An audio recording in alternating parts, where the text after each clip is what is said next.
నమస్కారం. కేతుగ్రస్త చంద్రగ్రహణము 3వ తారీఖు 3వ నెల 2026 రోజు కేతుగ్రస్త చంద్రగ్రహణము భారతదేశంలో పడుతూ ఉంది. ఆ గ్రహణము పుబ్బా నక్షత్రము సింహరాశి యందు పడుతూ ఉంది కాబట్టి సింహరాశి వారు ఈ గ్రహణాన్ని చూడరాదు. అలాగనే కర్కాటక రాశి వారు, కుంభరాశి వారు, ధనస్సు రాశి వారు, మీనరాశి వారు కూడా ఈ చంద్రగ్రహణాన్ని చూడరాదు. ఇలాగనే ఈ గ్రహణము ముఖ్యంగా 3 గంటల నుంచి ప్రారంభమై 6 గంటల వరకు దాని ఎండింగ్ సమయము ఉంటుంది.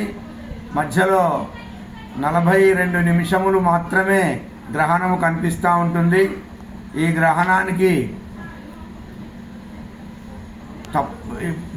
ధ్యానం చేసుకునేవారు, జపం చేసుకునేవారు ఎవరైనా ఉన్నట్టయితే వారు పట్టు స్నానము 5 గంటల 30 నిమిషముల నుండి ఫస్ట్ పట్టు స్నానం చేసి తర్వాత విడుపు స్నానము 6 తర్వాత విడుపు స్నానము చేసి పేరు జపము ధ్యానములు చేసుకోవాల్సిందిగా కోరుచున్నాం.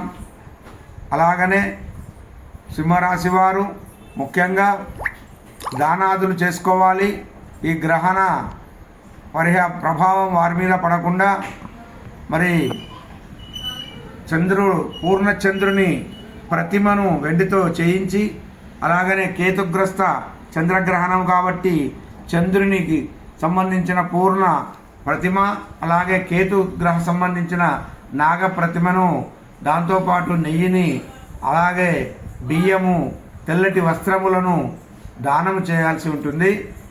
ఈ రాశితో పాటు కుంభరాశి వారు, మీనరాశి వారు, ధనస్సు రాశి వారు, కర్కాటక రాశి వారు కూడా ఈ పరిహారం చేసుకోవడం వల్ల వీరికి ఉపశాంతి కలుగుతుంది. ముఖ్యంగా ఈ కేతుగ్రస్త చంద్రగ్రహణము ఈ సంవత్సరము అంటే 2026 మార్చిలో 3వ తారీఖుతో గ్రహణాలన్నీ అయిపోతున్నాయి. కాబట్టి ఈ గ్రహణము ప్రభావం పడకుండా ఉండడం కోసం మీరందరూ ఈ నియమాలను పాటిస్తూ, గర్భిణీ స్త్రీలు ముఖ్యంగా గ్రహణ సమయంలో కదలకుండా పడుకోవాలి. అలాగనే ఏదైనా ఇంట్లో ఉన్నటువంటి పదార్థాలు ఖరాబుగా అంటే చెడిపోకుండా ఉండడం కోసం దర్బలు వేసుకోండి. ముఖ్యంగా గర్భిణీ స్త్రీలు తమ పడుకునేటప్పుడు వారు మంచం కింద ఒక దీపాన్ని వెలిగించండి. నెయ్యితో దీపాన్ని వెలిగించి ఆ వెలుతురులో మాత్రము ఉండడం చాలా అవసరము. ఈ రేడియేషన్ ప్రభావం వారికి గర్భం మీద పడకుండా ఉంటుంది. గర్భంపై చెయ్యి పెట్టుకొని కూడా పడుకోవడం వల్ల వారు కూడా ఈ గ్రహణము నుంచి వారి బిడ్డను సంరక్షించుకోవడం జరుగుతూ ఉంటుంది.